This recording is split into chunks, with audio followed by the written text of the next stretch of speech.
You have it, but probably don't even know it's there. When it's working, you lead a normal, active life. When it isn't, it can really slow you down. If you don't have it, you can die within a few days or weeks. What is it? It's your immune system. The human immune system is practically invisible when it's working properly. It helps you live a normal, healthy life without ever having to worry about the millions of potentially harmful microorganisms in the air you breathe, the things you touch, or the food you eat. But not everyone's immune system operates entirely the way it was intended. Allergies are one example. Allergic reactions to airborne particles, certain foods, and even the things we touch are all caused by an immune system that isn't working quite right. And debilitating diseases like diabetes, arthritis, and multiple sclerosis are caused by malfunctions in your immune system. Other diseases of the immune system, such as lupus or AIDS, can be fatal. So how does your immune system work? And why does something that protects us so well most of the time sometimes turn against us? Illness can be caused by a variety of microorganisms, including fungi, spores, and single-celled animals like amoebas. But the most common illnesses in humans are caused by viruses and bacteria. Bacteria are tiny single-celled organisms that are present everywhere. Most bacteria are harmless, and some are even beneficial. For example, the bacteria that live in your intestinal tract and help digest your food. But others can make you sick.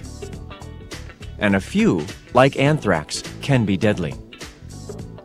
A virus is a kind of parasite. It can't live by itself without a host cell, so it's not really considered a living organism.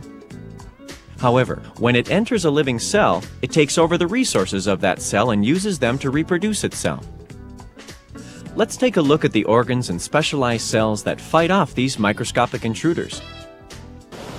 People don't often think of the skin as part of the immune system, but when unbroken by cuts or sores, the skin is your first line of defense. It's generally impermeable to bacteria and viruses.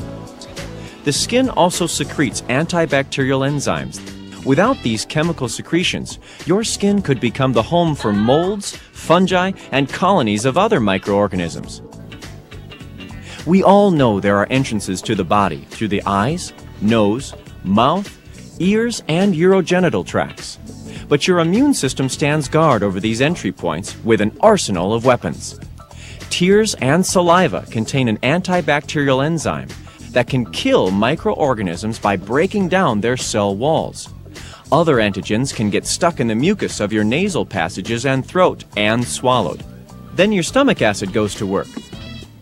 An antigen is any substance that your body reacts against. It can be a microorganism, such as a bacteria or a virus. It can be a toxin, a poisonous substance, or an unhealthy cell from your own body, such as a cancer cell. Occasionally, an invading antigen makes it through these immune system minefields and enters your body. Then what happens? There are several major organs in the body that are part of your immune response. The first is your lymphatic system. The lymphatic system consists of vessels and lymph glands or nodes. A fluid called lymph flows through these vessels, kind of like the blood in your circulatory system does. But while your blood moves under the pressure of your beating heart, lymph flows as a result of gravity and body motion. You could compare your circulatory and lymphatic systems to a city's water and sewer systems. Blood, like water, is pressurized, while lymph, like wastewater, is not. The lymphatic system bathes cells in lymph and flushes out bacteria that are carried to the lymph nodes to be destroyed. When you have an infection, your lymph nodes swell as these glands filter out and eliminate harmful antigens. Your tonsils are lymph nodes too. They trap airborne antigens and notify your immune system of harmful invaders. Sometimes bacteria and other foreign substances enter the blood. Then they are carried to the spleen. The spleen is a fist-sized organ located on the left side of the abdomen. It's an intricate meshwork of tiny blood vessels and white blood cells that filters your blood to remove intruders. The thymus is the home for developing T lymphocytes, or T cells, one type of white blood cell. The different types of white cells and what they do is possibly the most complex aspect of the immune system. But you need to know about these cells to understand how the immune system works and what happens when it doesn't. All white cells, or leukocytes, begin in the bone marrow as stem cells. Stem cells are capable of evolving into many types of cells, including different kinds of white cells, each with a distinct job to do. There are three general types of white cells: granulocytes, monocytes, and lymphocytes. Granulocytes make up 50 to 60% of all white cells. There are three types: basophils, neutrophils, and eosinophils. All contain little granules of powerful chemicals that are released when they encounter an intruder. Monocytes account for another 7% of your white cells. When activated, they turn into macrophages that gobble up foreign organisms and cellular debris. Lymphocytes, your B and T cells, account for another 30 to 40% of your white cells. Both originate in the bone marrow, but immature T cells migrate to the thymus gland. T cells get their name from the fact that they mature in the thymus and not in the bone marrow like other white cells. Okay, now that we know a little about the parts of the immune system, let's see how they work. Your immune system provides two types of defense: nonspecific, a general response to all foreign antigens, and specific, responses targeted at specific invaders. First, let's see how your nonspecific immune responses work. Mucus, saliva, tears, stomach acid, and your skin are all part of your nonspecific immune system. They repel invaders indiscriminately. However, a cut or other injury to the skin is an open invitation to bacteria, viruses, and other organisms to come on in. Once these foreign invaders enter the body, the white cells of your nonspecific immune system begin a counterattack. Basophils float through your bloodstream and gather at sites of infection. Once there, they release a chemical substance called histamine from the little granules contained within each basophil cell. Histamines cause inflammation and increased blood flow. This brings neutrophils and monocytes to the site. Neutrophils are attracted by inflammation and infection. Like basophils, they too contain granules filled with powerful chemicals that are released when they encounter foreign invaders. They can also gobble up these antigens and kill them before they enter the bloodstream. Neutrophils have a very short lifespan. They go on active duty for less than 24 hours. But new neutrophils are constantly supplied by the bone marrow. Dead neutrophils form the pus we sometimes see at the site of a cut. So although pus shows that you have an infection, it also means your immune system is working. Once at the injury site, the monocyte, the Dr. Jekyll and Mr. Hyde of the white cell world, turns into a macrophage or cell eater. It surrounds and engulfs invading microorganisms and cleans up dead neutrophils and other cellular debris. Have you ever suffered from allergies? In people with allergies, an overly sensitive immune system responds to a normally harmless allergen like pollen as if it were a harmful invader. Basophils and other cells are drawn to the site and are stimulated to release histamine. The result? Your nose drips, you cough and sneeze, your eyes water. In the case of some food allergies or allergies to toxins such as bee venom, your throat can swell shut, cutting off your oxygen supply. Luckily, there are medications to relieve allergy symptoms and treatments to desensitize the immune response. Granulocytes and monocytes are all part of your nonspecific or innate immune system, the immune system you inherit at birth. The innate immune system hinders the entrance and spread of disease, but cannot prevent disease entirely.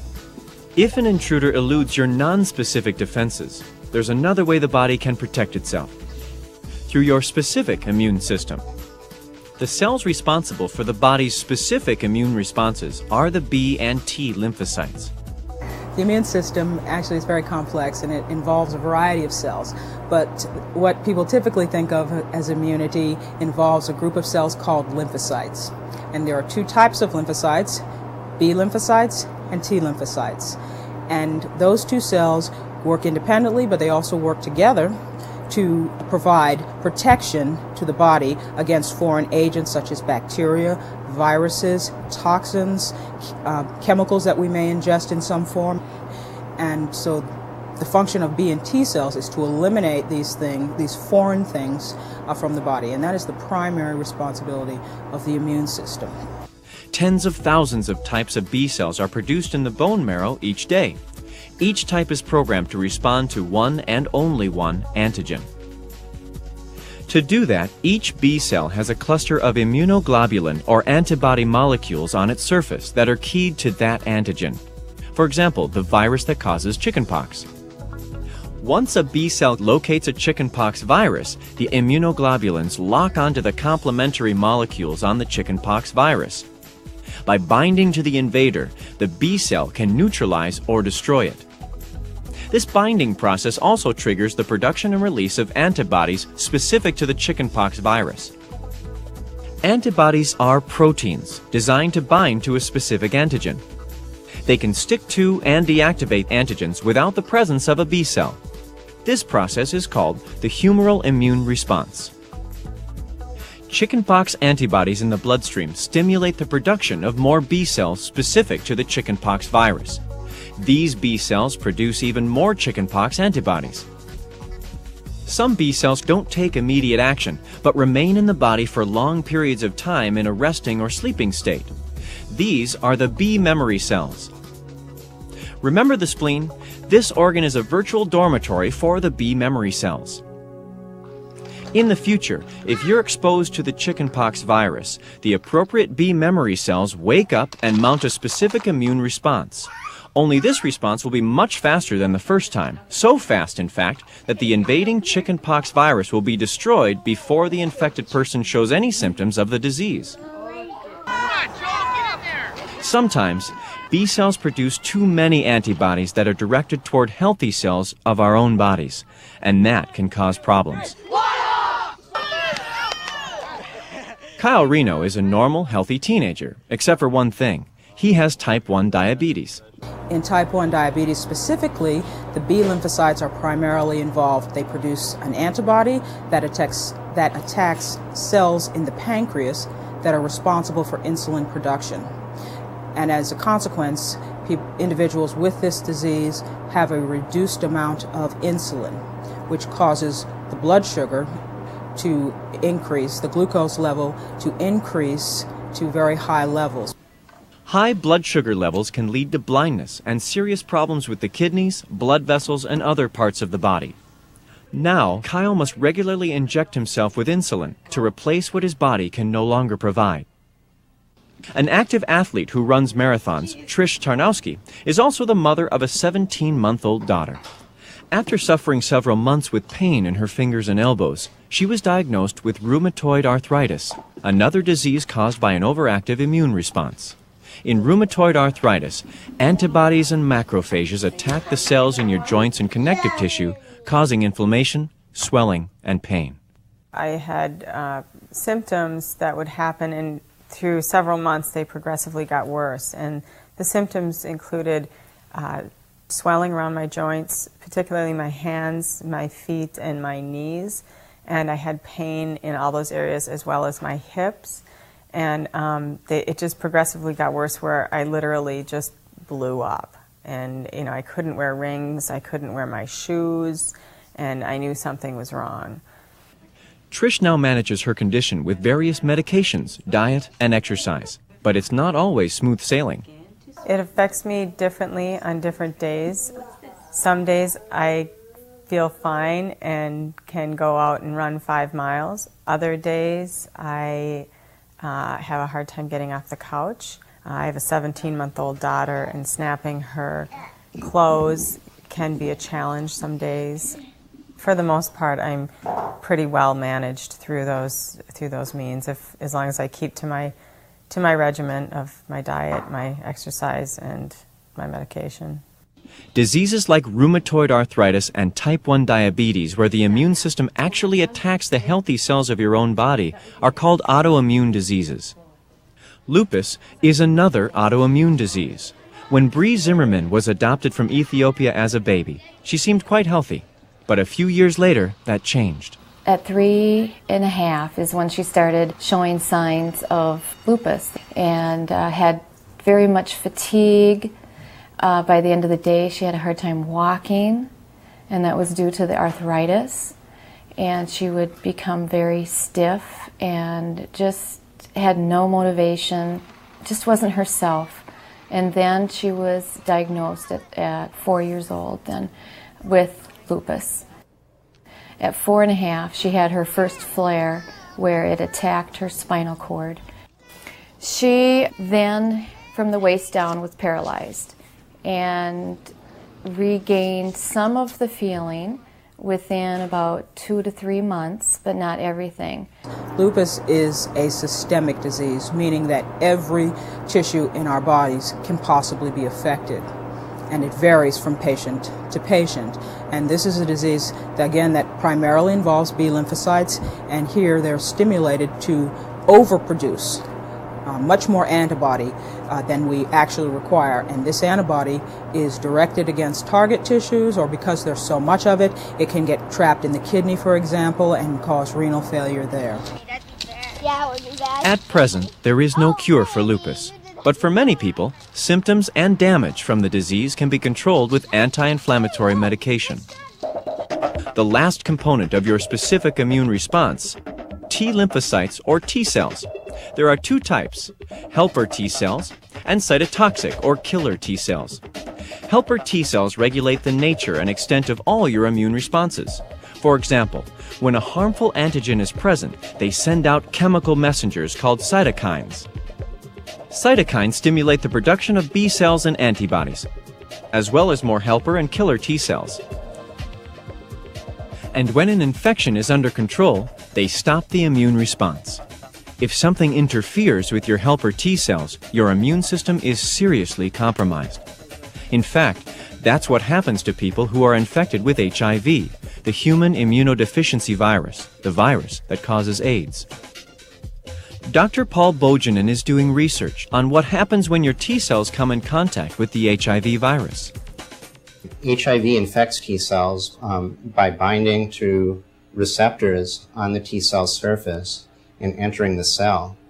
The virus then, once it's inside the cell, actually integrates into chromosomes in the T cell and becomes part of a human chromosome. And when it's at that stage, it basically becomes part of the cell, and it becomes very difficult for the immune system to recognize it and to destroy it.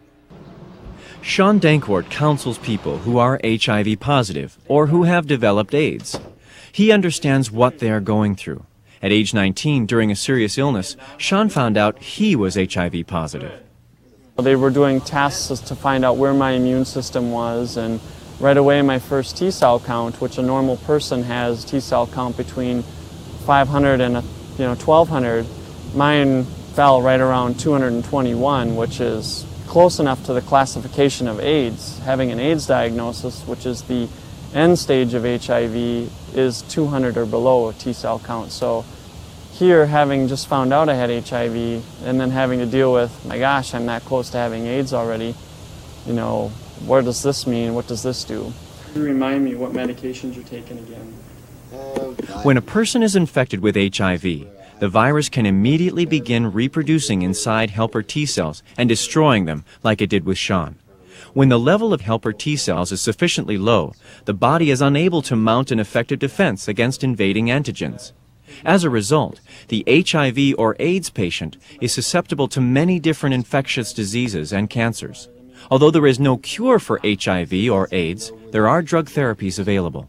We do have drugs now that are very effective against HIV, but they can't cure the disease. In fact, our current treatments allow the immune system to recover, and people who have HIV infection actually get better, and their immune system improves with treatment. Medications can help, exercise, proper nutrition, living a healthy lifestyle can make a difference, and it does, and it has. Some people who test positive for HIV don't exhibit any symptoms for many years.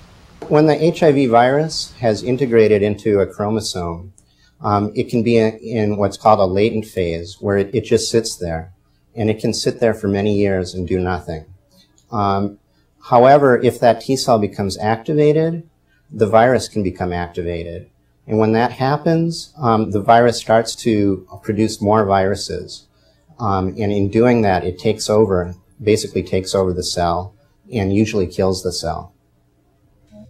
The other type of T cell is the cytotoxic or killer T cell. These cells, like B cells, are molecularly coded for a specific antigen.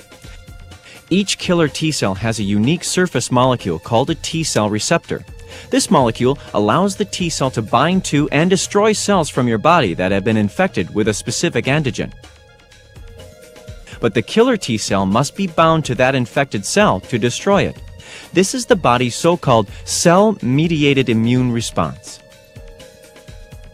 Memory T cells, like their B cell counterparts, provide protection against future infections. Sometimes killer T cells mistakenly attack the body's own healthy cells. In multiple sclerosis, killer T cells attack the protective coating that surrounds the nerve cells of the brain and spinal cord. This coating operates like the insulation around electrical wires. When the insulation becomes worn or frayed, the result is a short circuit. In a person with MS, the brain and spinal cord can no longer accurately transmit nerve impulses. In the worst cases, MS can render a person unable to walk, write, or speak. So, in a normally functioning immune system, how do your white cells distinguish harmful invaders from your body's own healthy cells? Each cell in your body has identifying molecules on its surface that allow your immune system to recognize it as a part of you. These protein molecules are called the Major Histocompatibility Complex, or MHC. The MHC serves much the same function as uniforms do for a football team. Each player has a color-coded uniform that allows other team members to recognize him as part of their team.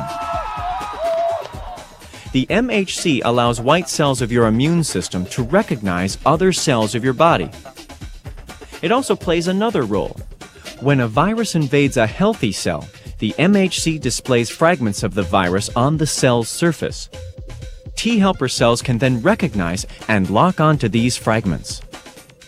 This process initiates a specific immune response, calling for more B cells, more antibody production, or more killer T cells to fight off this invader. Killer T cells also recognize the MHC and specific antigen combination. They can then lock on and destroy the infected cell. Before the second half of the 20th century, parents feared their children would contract diseases such as polio, diphtheria, and smallpox that would cripple, disfigure, or even kill them. Today, that is no longer the case. Most children never get these diseases. The reason they don't is vaccination. In many of these vaccinations, either a dead form of the organism or a form of the organism that cannot cause disease is injected into a person, and they develop an immune response to the vaccine. And once they've developed that immune response, they have memory. So once they have immunity or memory to this a particular organism, if they're exposed to it in the future, the immune system can respond quickly so that the disease never develops. Vaccines have been developed for all kinds of diseases. Bacterial diseases like tetanus, diphtheria, and tuberculosis. Viral diseases like measles, mumps, smallpox, and polio. However, some viruses keep mutating and changing their structure so that vaccines are not as effective against them.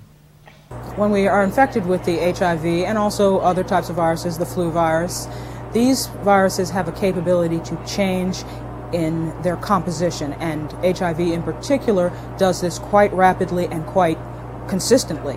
And that has been the major limiting factor in the development of an effective vaccine for the treatment of AIDS. Antibiotics are another way we help our immune system fight off infection. These are chemicals that, once inside your body, seek out and kill bacterial cells without harming any other cells. Antibiotics are effective against bacterial infections, such as strep throat, and have been used effectively against deadly bacterial diseases such as anthrax. but they have no effect on most viruses. That's why when you have a cold or the flu, taking an antibiotic will not make you feel better or help you get over your cold any faster. The development of antibiotics such as penicillin in the 1940s saved millions of people who would have died from bacterial infections. Since then, many new antibiotics have been developed that are effective against a variety of different bacterial organisms. But because of improper use of antibiotics, many strains of bacteria are becoming drug-resistant, so much so that scientists and health professionals fear that these mutant superbacteria will not be vulnerable to any intervention. Today, researchers are working on several different fronts to keep us healthy and cure diseases. Some scientists are working on new vaccines to immunize people against HIV and other deadly diseases. Others are trying to develop new and better antibiotics to combat the many new strains of superbugs that are resistant to traditional antibiotics. A healthy immune system allows you to live a normal, active life. Without it, life is limited and short. Keep yours working for you. Avoid contact with potentially deadly sources of infection, eat healthy foods, and exercise regularly. Your body's best defense is a healthy offense.